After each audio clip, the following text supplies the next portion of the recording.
give it a second. There we go. Okay. Now you can go live.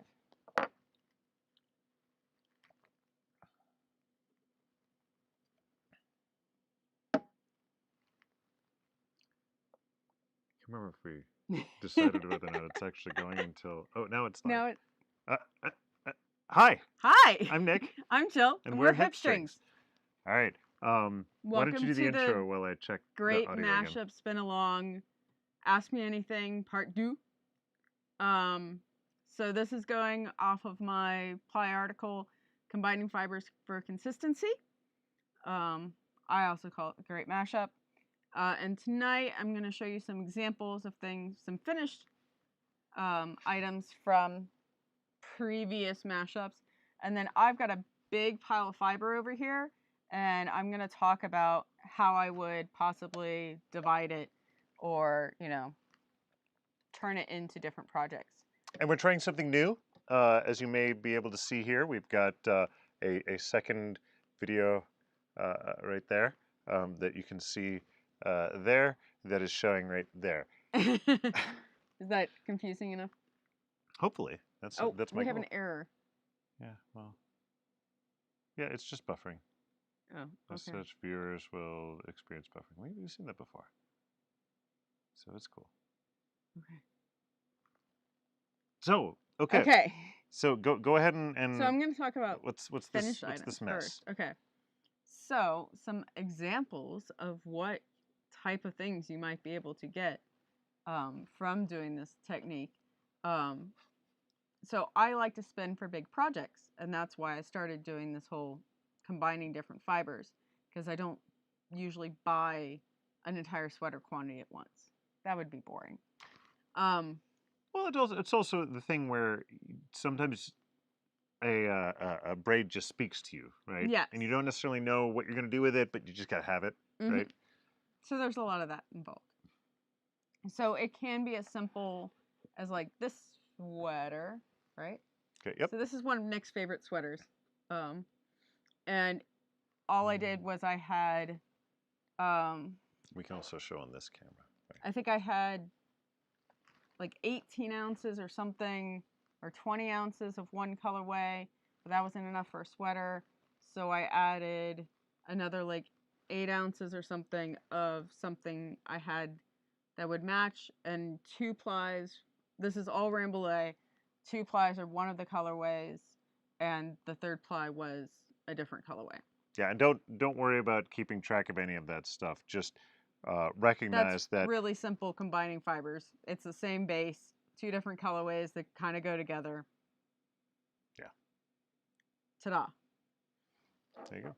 Although I will emphasize that the whole you used, it's a 3-ply yarn. Yeah. But 2 of the plies were one set, and 1 of the Right. plies was another set. So it does end up with actually a really nice, and I'll take advantage of this camera now. It does end up with a really nice sort of marled look. But it doesn't look. It's not off-putting, right? It's not in your face. Okay, so yeah, that's one example. On the floor. So this is a little bit more extreme, using a bunch of different fibers that I then broke them into like 1/4 ounce fragments at a piece, threw a whole bunch into a giant bag, and spun, you know, just random bit after random bit.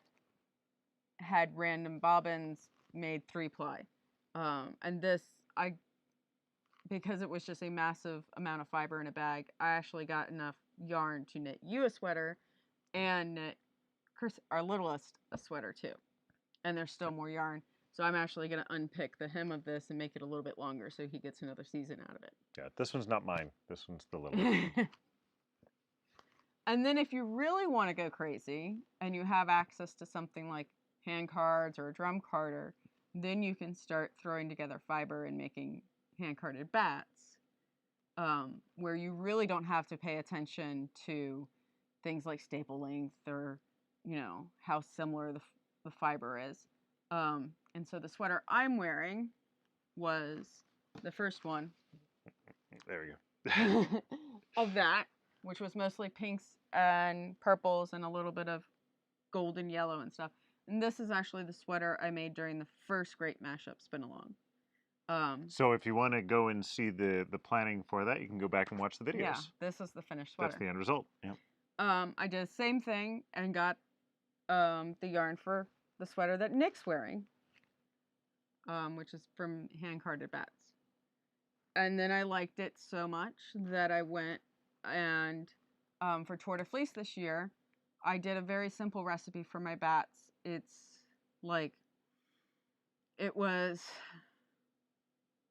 I'm trying to think. It's about a half fleece, half, and then a quarter plain ecru comb top, and then a quarter random hand-dyed combed top bits, and then like 10% random like silks or locks or other stuff that would add texture. And that's all this stuff. And that made a whole bunch of bats Okay. and spun them, broke them into like an ounce pieces and spun them randomly, and then 3-plied it. And that's this giant pile. Not even scanned up. Yeah. I mean, well, it's scanned, but it's not. There's 4. Not made nice. So this is about 24 ounces. But you can see, here's the silk neps that Jill was talking about, and some interesting little pops of color that end up happening. Actually, this string speaks to me right here. You've got some plies of something that is basically just pure silk, plied with wool, and so it ends up with these really nice pops of color. I'm going to be really curious as to what you end up making with this. I was going to make another one of these because I really like the pattern. Okay. And I wanted one like this because you're knitting me one that's a mill spun yarn, and I want a cozy hand spun version too. Okay, so once I finish the sweater I'm making for you, I need to start again with this. You don't have to. You can if you want to. That's okay. Yes. All right. So, if you're hand carding bats, you can throw a lot of chaos into it, and this is still a pretty consistent yarn, even though there's a lot of chaos in it. And Aiken's PA, not a Kinspa, but Aiken's PA says that she loved the Tour de Fleece bats. They were great. So. Well, if you like them, you might want to sign up for base 12. They may be making a comeback. Not the exact same. Not the exact same. Well, they're chaos. There's a basic recipe for them, but part of it is chaos. Part of it is random hand-dyed comb top. Not trying to match color or like the texture stuff at all. Okay.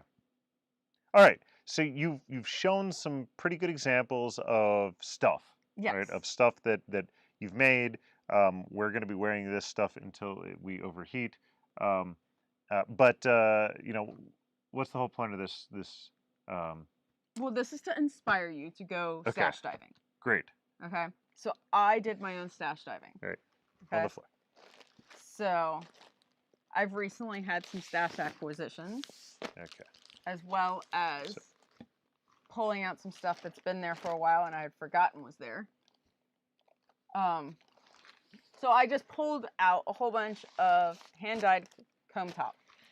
All right. None of this is mine. None of this is my hand-dyed. I saved that all for you. There's a little one up here. See? Yeah. Okay. Yeah. And we can see the pile that we're making over here, just because I want to make sure we get a little bit of everything, at least at some point in time, on the inset video. Okay. But I like having extra sweater quantities of hand spun sitting around.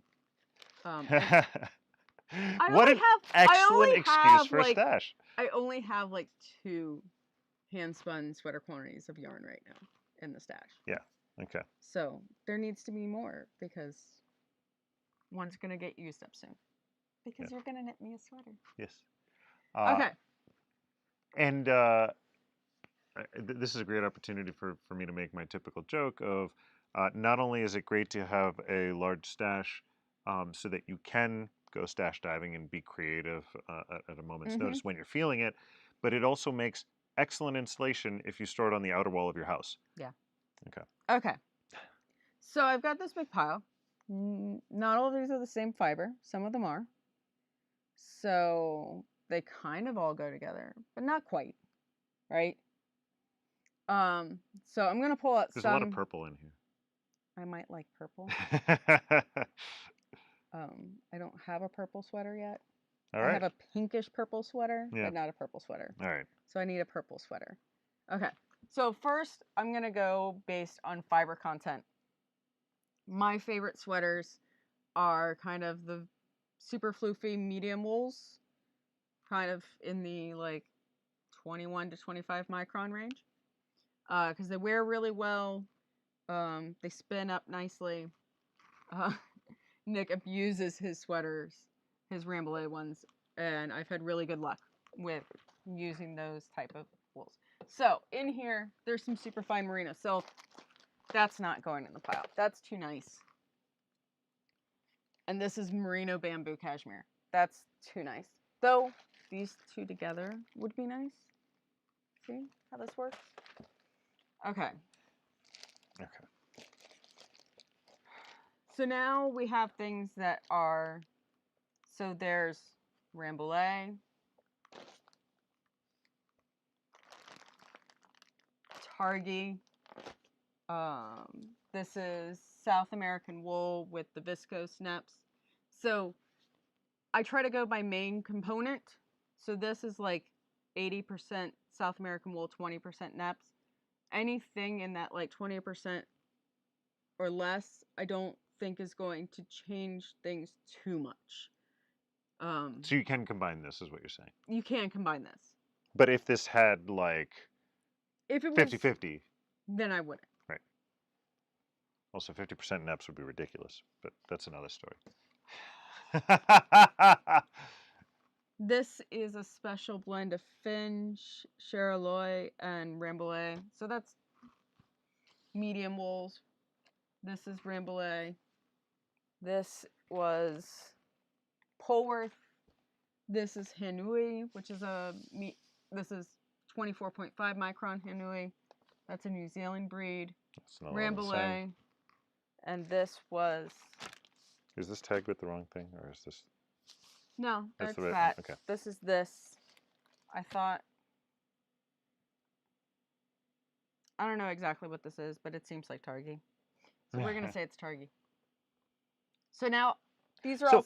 That's a good question. I'm gonna pause you there for a second. If you go in your and there's mystery. There's mystery fiber in your stash. What can you do to try and say, yep, that's good enough. It's similar enough. Okay. Well, you can squish it. Okay, I'm gonna so there's make it so that you can. Like okay. I can tell that this is 100% wool. Okay. By the squish. By the squish, and there's no shinies. Usually, if there's like bamboo or silk in here, you would see some sort of reflection. Wait, we can see if you can show this, and I mean it's a very matte look, right? Yeah. So matte tells me that it's likely to be one of these crimpy medium wools. And how it's sort of holding on to itself as I'm pulling it apart, right? That's another thing that if it behaves and draws or drafts the same as some of the other stuff, then it makes sense. And then you can also always pull off a staple length. And see if it matches everybody else. So that's what you would do if you're dealing with comb top. You just want everybody to behave. If you have experience with everything that's in your pile, then if you know that you tend to spin them the same way, then you can combine them because you'll spin them all the same way. You just mostly want to avoid spinning things that you're going to spin at a very different diameter naturally or a very different amount of twist naturally, because those are going to cause inconsistencies in your final yarn. Okay, so now we're going to talk about color. Also, we're going to say good morning to Cornwall Crafter. Good morning. Good morning. They're over there, not there. Okay, So as Nick said, there's a lot of purple here. But purple is tricky because purple can be warm and purple can be cold. Okay, do you have an example of a warm and a cold purple here? This is a warm purple. Yeah. So it has more red in it. Is this a cold purple? That's a cold purple. That Okay. has more blue. All right, so I'm gonna put them right next to each other here. Okay, there we go. It's close. So I wouldn't want to combine those two Color fidelity is better on that camera, so I'm gonna go that way too. in a project. So we're gonna put this in one pile As being something separate. and that on one side. Okay. Okay. And then we're gonna look at other things and be like, does it go here or there? What do you tell, Nick? Does it go here? That's there? cooler. This, does it go here? That's like right in the middle. Yeah, but look at that. That Yeah, I purple mean, it's matches. near identical. Yeah, so you gotta tilt it that way, right? So yeah, the purples are a perfect match. So yep, okay. This one I would say is a warmer though, right? Well, could it go over here? Yeah, I think Could so. it go over there? I think it's more over there, but I Let's trust just your say eyes it's better. here. Oh, okay, that one goes in the middle. Fine. Okay, this one. That's warm, for sure. Look, I have a nice little like cone. It's like a little snowman, fiber person. This one. Thing. Where does this one belong? I want to say, I mean, it's got the purples that match that one identically, but it's got a lot more of the cool tones that go along with the rest of it. Does that go in the middle too, or does that go there? It could go there. Okay. This one. I didn't know I was going to be tested on this. I would See, this is to show you don't have to be a color genius in order to do this. Yeah. I'm using you as an example. I would say this has more of the warm again as well. Yeah. Yeah. Make my cone back. And then Where does this one has more of the cool. Okay. Okay. So we have both cameras improperly placed to see the 3 piles that we've made. I'll bring. Um, Oh, and then I've got this tricksty thing. oh. What would you do with this? I'm going to do the trick that you did before, and I'm going to put it over here. I'm going to be like, I'm going to put it over here. I'm going to be like, yeah, no. That's It's very a much trick. no. Just don't. No, you don't have to use all of that. Or you pull out parts of it. Because that braid, as it is, I wouldn't want to spin it because it would turn out muddy. Okay, yeah. And so I could be like, take this out. It's gorgeous. I just don't have to spin it how it's dyed. If I can figure out how to Undo it. Oh man. They've got the tag all wrapped up in there. Yeah. It's securing it, but watch me struggle. There we go. For like 2 seconds. But look at that. So yeah, I mean, I would say like you want to end it like. Oh, it doesn't break up that way. There you go. Like there-ish, maybe a little bit more so you get the purple. Yeah, like I don't want there? this pink. Yeah. So this goes that way. Yeah, I can use that in something else. Now we've got a I've new got one. this. It definitely belongs over there. Yeah. And so I'll tell you one of the things that I was thinking about as I look at this. What do I want to say? The color intensity, the brightness matches more with this, but the color value, the redness, you do the coolness, want some contrast. Yeah. To give more depth to your final yarn. Okay. By the way, Eve is saying, so I was late. Going back to what you're saying about fibers, would you stick to the fine wools, for example, Merino Cormotargi, rather than mix Merino and Border Leicester? It depends what you're going for, because I've actually done Merino plus Border Leicester. What does that do? Okay, so my example was I have a whole bunch of dyed commercial Merino tops, but it's kind of lifeless. But it's really handy if I want to do something reproducible, and I don't want to have to do a bunch of dyeing or something.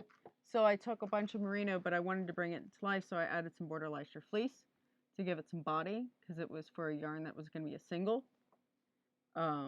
So I wanted to add some toughness and some loft to it, so I added some Border Leicester fleece to give it some more durability. And then I got a yarn that was not as lifeless as just the commercial dyed merino top would have been on its own. Now, when you say lifeless, are you talking about drape? Are you talking about floof? Are you talking about... I'm talking about, like, so the commercial processed merino just doesn't, it has a lot of crimp taken out of it, and it just, it doesn't feel as woolly. It doesn't have as much loft. Okay. And I added the fleece to also get some depth of color, because it isn't uniformly dyed. So this goes back a little bit to what you were saying in terms of you like having a fluffier, a softer sweater type thing. But if you're going for something that has more drape, if you're going for a shawl, if you're going for something that you can have that not as much floof, then you could stick to just the finer wools together. Yeah, if I wanted to, something I wanted to weave that was going to be like a shawl or a stole, or if I was going to knit a shawl, or if I want something in like a comfy hat or a comfy cowl, then yeah, I'm going to stick to my fine wools and not add anything it's floofy. That's higher micron count. Let's put it there. Cool. Eve also asks, how did you combine the merino and Border Leicester? I carded it. It was drum carded. So when you're spinning things that are different staple lengths, you can't do the trick of just, pulling off 1/4 ounce sections of top and spinning them in what I call series. You have to prepare the fiber in parallel, which the best way to do that if you have dissimilar staple lengths is by carding. Okay. So when you jumble up, add some chaos, and then the properties of the fibers disperse, and so you can spin them more consistently. It's like diluting your drink. Well, it's like eating a cake that's been like blended together and mixed, rather than eating like a couple eggs, a stick of butter, some flour, and some vanilla extract. Like, fair. Eating the ingredients of the cake in series is not as good as eating the cake when it's been properly mixed and blended and prepared. I like the analogy. All right, so we've got our two piles. We've got our warmer pile and our cooler pile, and the can go either way. And then the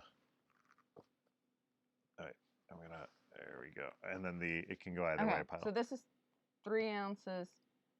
That's 7, 11, almost 16. So if I wanted a sweater, I need to add the 2. Okay. But what about this pile? Well, I don't know how much. Let's say that's 2 ounces. That's 4. 4.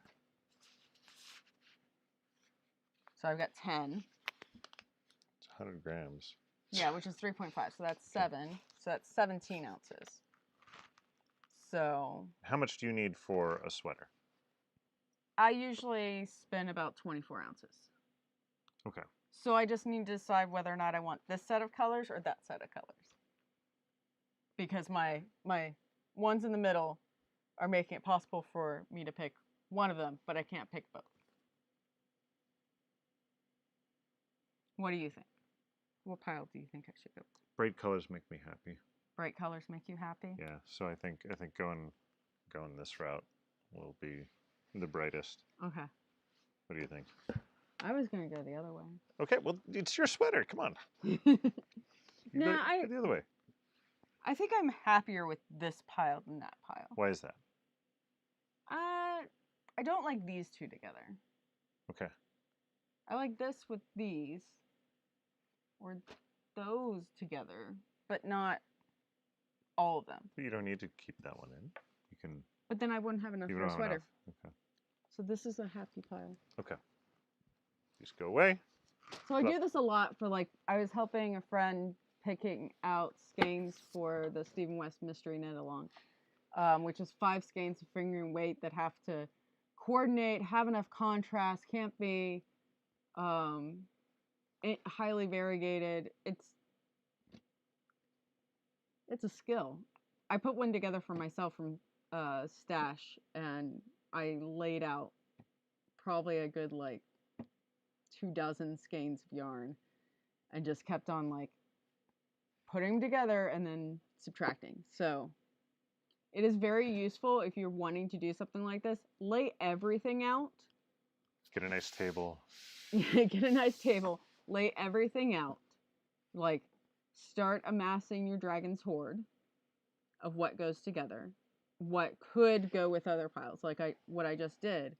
And then if you get a bigger pile than what you need, then take a more careful look and edit and be like, well, this one, it would be so much better if this was missing. It's a lot easier to prune down and say it would be better if this was missing than trying to figure out this is what this needs. So before we move on, the Mitten on Knittin' asks, what if the different bats are already carded? Can you recard them together? You can recard them. I have recarded bats because I have been given things that I would not use. Is there a limit to how much you can recard something?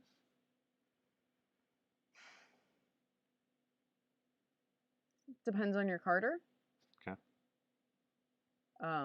Some carders will introduce NEPs, some don't. You can also create your own pseudo bats.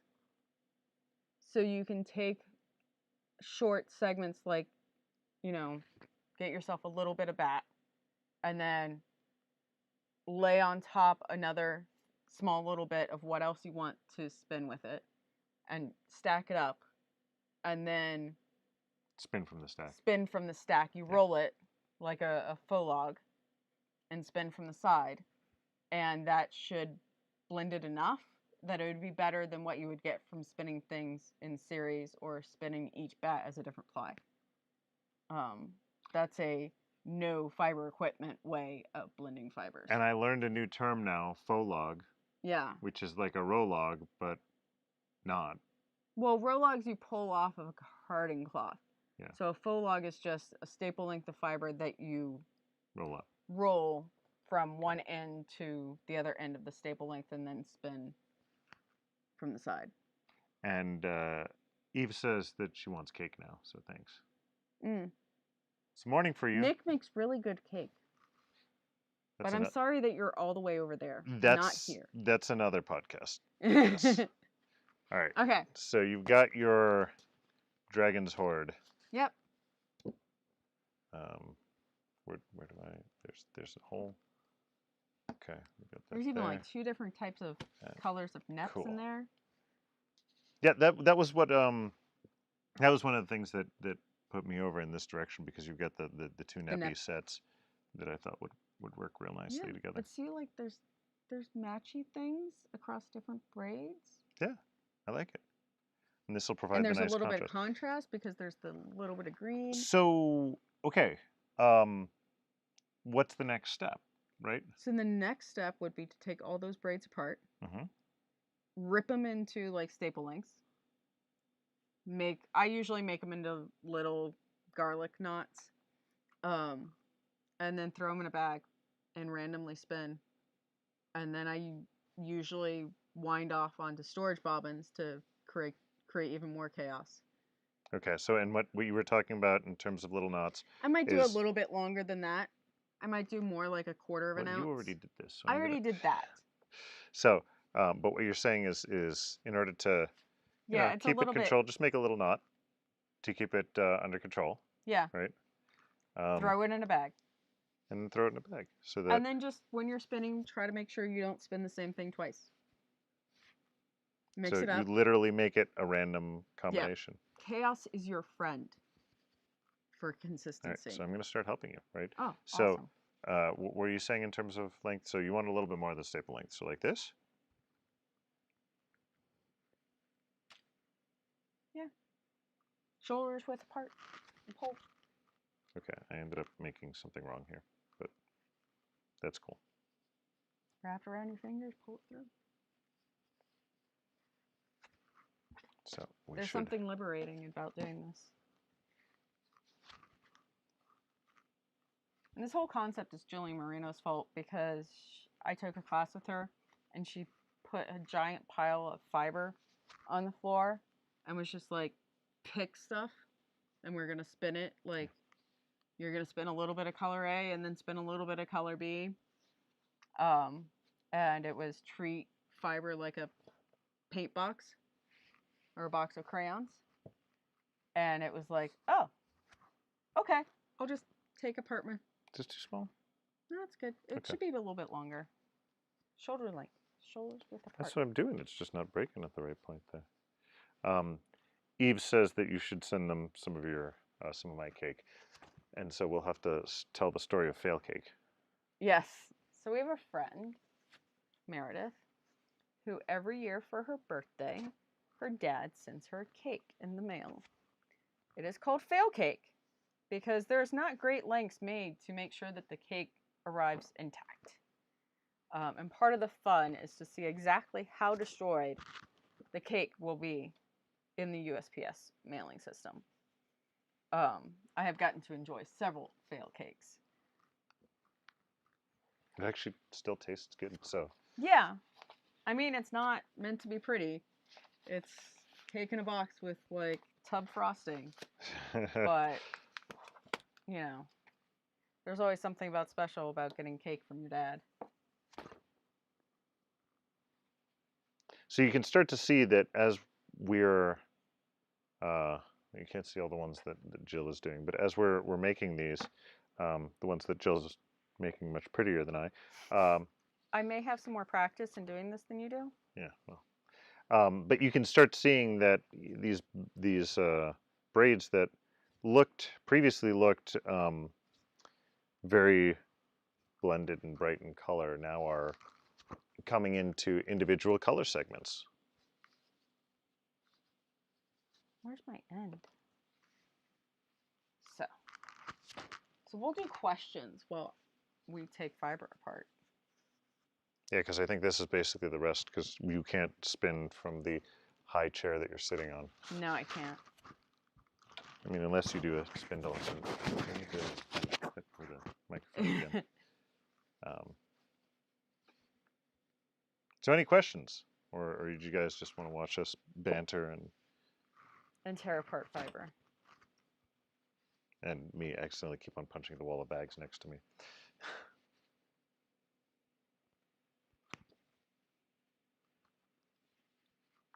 So I particularly like the, well, it's okay that it's randomly sizing sets, because that's the whole point, is to create chaos, is to create some of that mixture. And this will be a 3-ply yarn, which will also help with the consistency.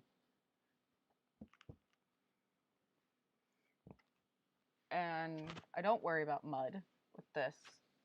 I don't expect it to, you know, keep all the super bright colors.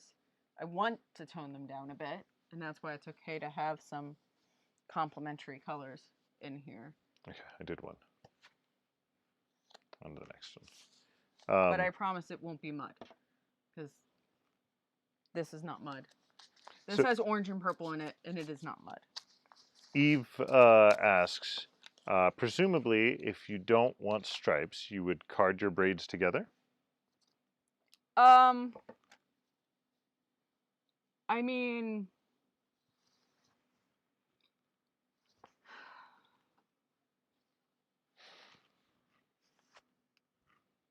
if you really wanted to destroy all the funness, If you could really blend the colors. you want to make babies cry. And you could make something that looks like a mill spun yarn, but that kind of defeats the point of hand spinning.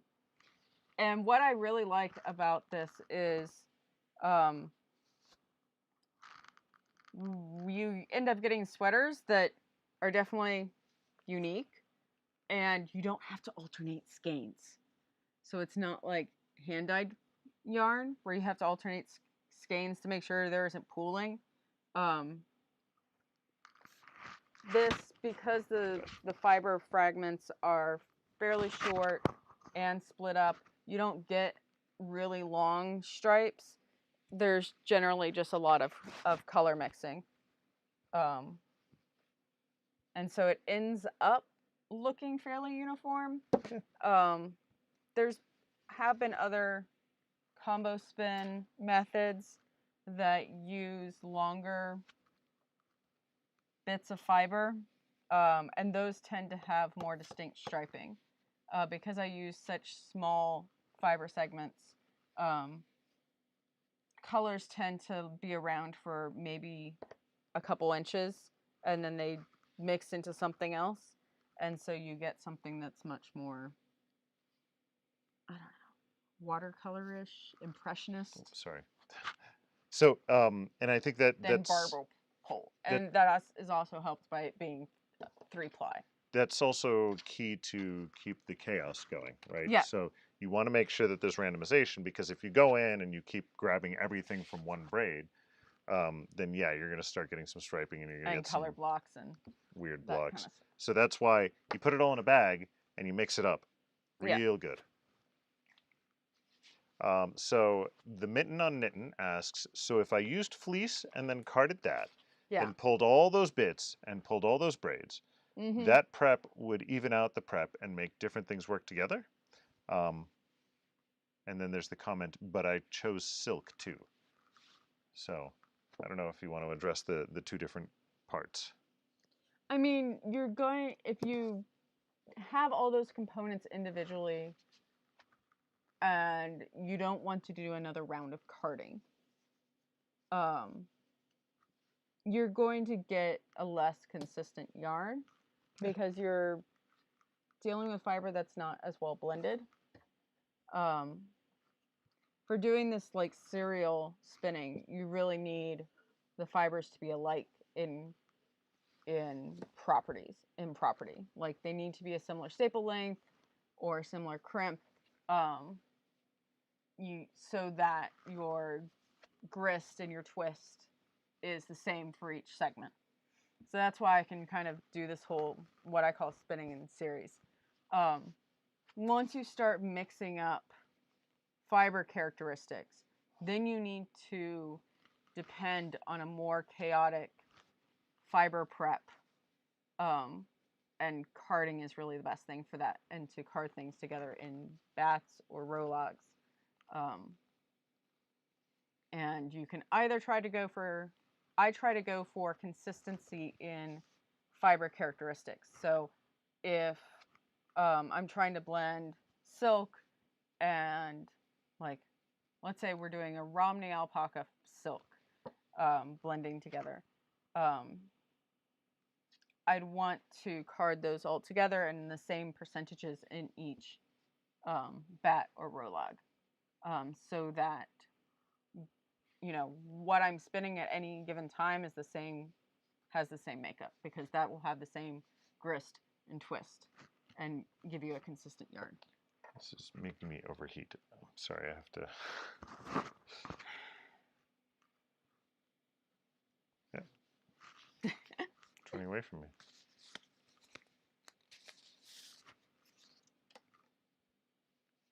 But if you get really good at stuff like combo drafting, you can hold it all in your hand and try to draft it all at the same time. It's just a little bit easier when you card.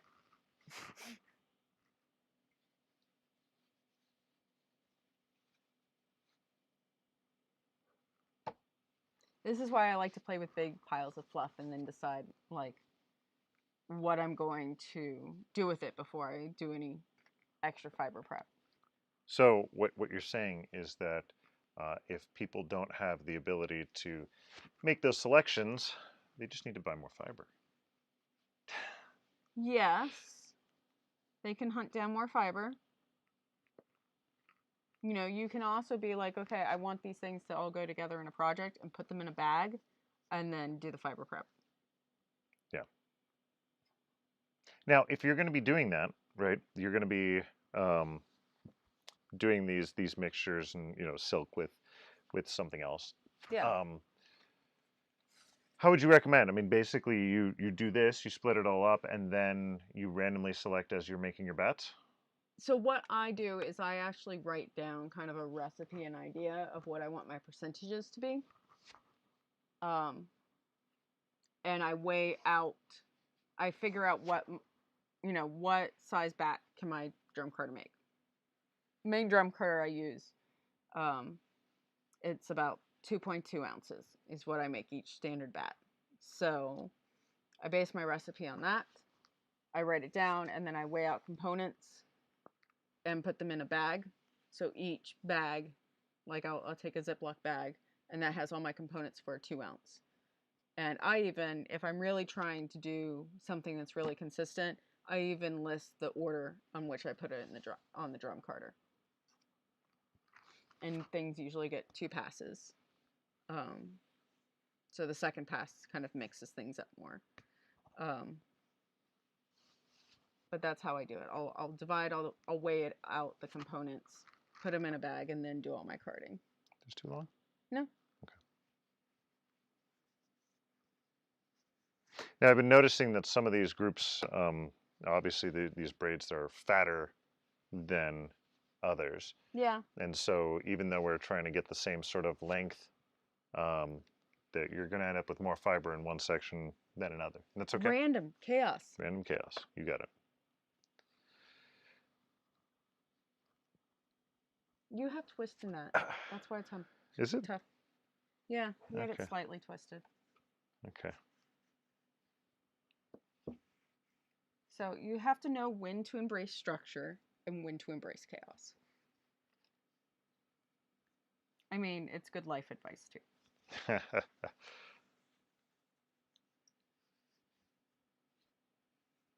I really wanted to be fancy, I would have said, oh, for the neps to be properly distributed, I would want them to be, you know, at least a third of the fiber to have neps in it, which actually it works out that way. There's 8 ounces of neppy fiber out of 24 ounces. It's almost like you planned it. So they're on random in any length, there should be one ply. One of the singles has neps in it. If I do this right. So you can, if you're working with like a 3-ply, you can work your balance of things by thinking of in terms of the ratios. There's method in the madness. So also to let you guys know, because this is not just the HipStrings show, the fiber that we've been talking about, there were some from Nest, some from Homestead Hobbyist, some from Gwen Aaron Natural Fibers, some Inglenook Fibers, some Julie Spins, some created by LCB, and some Heavenly Wools. So. Very confused by your statement that this is not the HipStrings show, considering my shirt and what it. Okay. I like to promote good people. Yes. No, that's a good thing. But yeah, you did make a point that none of the fiber that you're doing right now is my own HipStrings fiber. I saved that all for you guys. Yeah, so if you all want to, man, I did not make a little knot there, well. So if you all want to do a video or photos of spinning HipStrings fiber in a mashup, that would be awesome.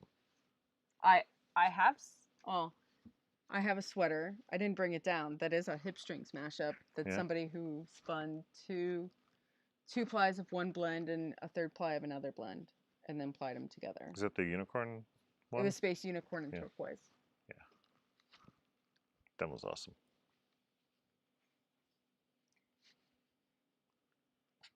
And the person who knit it didn't like it, how it fit on them, and it fit me perfectly. It was like fate. It was like fate. So I traded them a sweater's quantity worth of yarn for the sweater, which I totally won out on. Yeah, you did.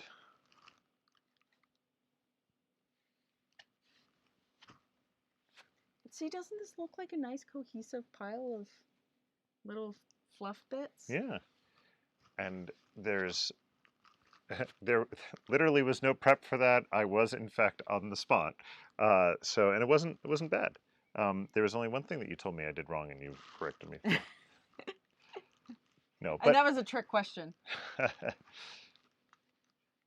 let's see.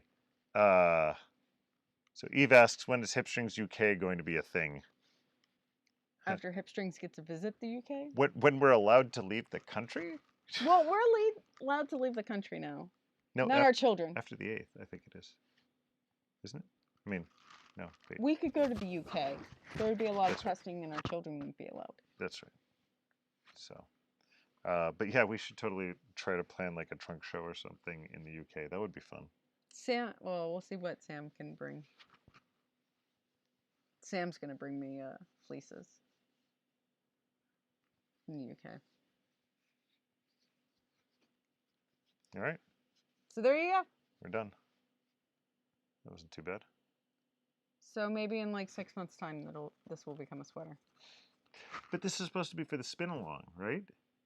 It'll become a sweater, right? But now you're saying how long will it take you to spin all this? Are you gonna do the spin along with everybody on the video? I need. Are you gonna do another video associated with this? I mean, I'm doing the Stephen West mystery knit along right now, so that's taking all of my time. Okay. Maybe after I'm done with that. What fleeces am I getting? I think I'm getting a Manx, a Castle Milk Morit. I forget what else she found. I also told her about, well, we talked about getting a Beaumont, and we just decided that the UK doesn't really do fine fleece as well because it's too wet. And Cormo is better. So I'll just enjoy some American grown Cormo. And I forget what else she was gonna get. It was my weird, crimpy meat rare breeds that I love, like Manx. And Castle Moore is another one of those dual breeds I really like. Great. Okay. So. I think the only thing left is to put this in a bag. Yeah, I gotta find a bag. Do you have one of our a fleece bag? Fleece bags? Yeah, I have fleece bags. It Yeah. can go in a fleece bag. Yeah. Okay. So, guys, go into your stash, do some diving. You know, play with reckless abandon until you settle on something that you like, and then rip it all apart. Very therapeutic. Very therapeutic.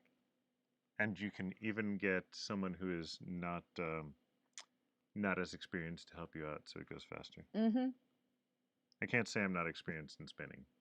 Yeah. Because I am, but yeah. You need a fiber stash. You don't have. No. You don't have anything to play with like this. No, well, no, I don't have a stash. You're right. I do have spinning projects. Yeah. I don't know. I got a big Does yarn this stash. appeal to you? It does. Yeah. Are you gonna spin it yourself? Maybe. If you want me to. Want to get you to spin more often?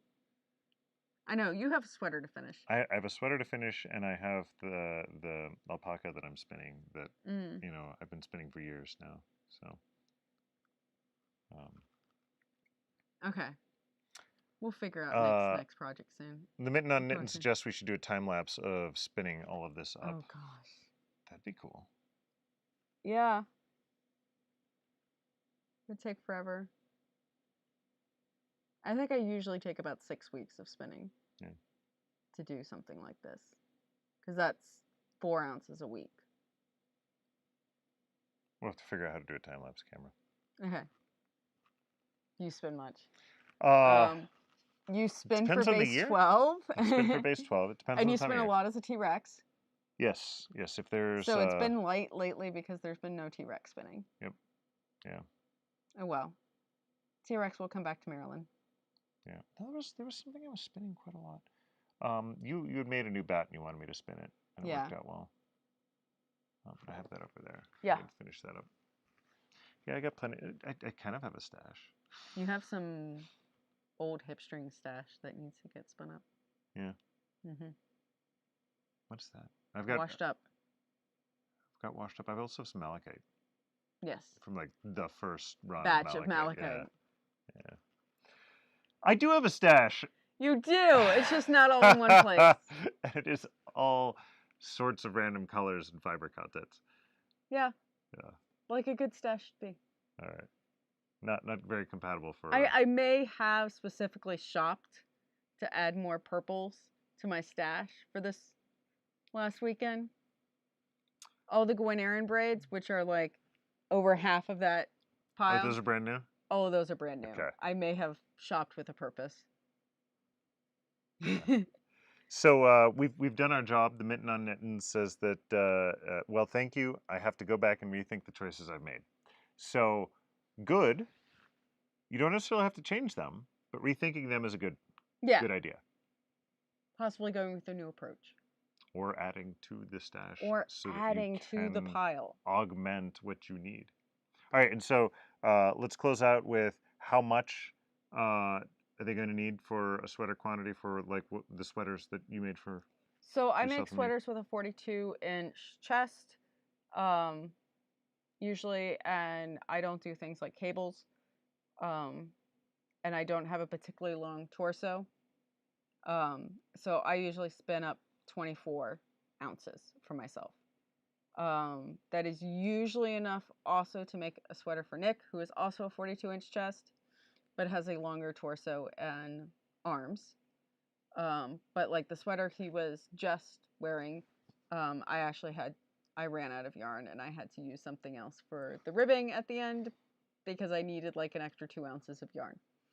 But that's a loose fitting sweater.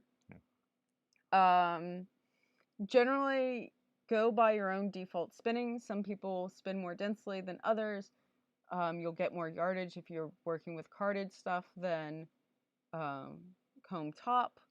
You will get more yardage if you do a 2-ply versus a 3-ply, but if it's a fur sweater, please do a 3-ply. You'll thank yourself later. And if you spin thinner, it's going to go farther than if you spin thicker. So my like 3-ply default is somewhere between a DK and a worsted weight yarn. My grist is usually comparable to most commercial wool yarns. So I usually plan on, about 200 yards or between 200 to 250 for 4 ounces for a 3-ply. But your mileage may vary.